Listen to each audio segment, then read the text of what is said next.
An Ashland mother shares her harrowing story of surviving a shark attack. Last summer, Elizabeth Foley lost her left hand and suffered severe injuries in this encounter.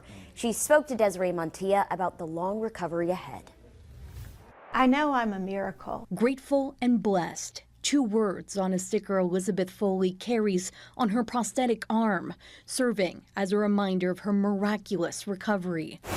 On June 7th, the Ashland mother was playing in the waves with her family at a Florida beach when all of a sudden she saw what she described as a dark figure in the water. I felt this searing pain in between my legs, and I knew at that point it was a shark and I had been bitten. I panicked because my children were over to my left-hand side and my husband was over there, and I just thought, this shark is gonna attack my family. I remembered that if you punch a shark on the nose, that's a vulnerable spot and it'll go away. So I reached back with my left hand and made a fist. I took a breath, I went underwater, and I punched at the shark with all of my might. The shark grabbed Elizabeth's left hand, pulling her underwater. The biggest thought was, I don't want to die. And so I called out to God and said, please, God, just let me live. A prayer answered.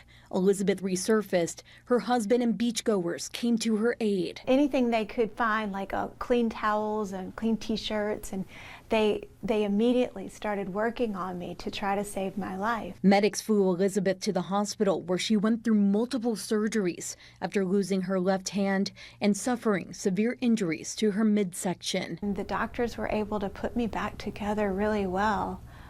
Almost kind of like Humpty Dumpty. After 2 months of operations and physical therapy, Elizabeth finally returned home. Entering my house was strange because my house was the same, but I was completely different. Day by day, Elizabeth is regaining a sense of normalcy back in her life, a feeling she hopes to fully reclaim through this myoelectric hand.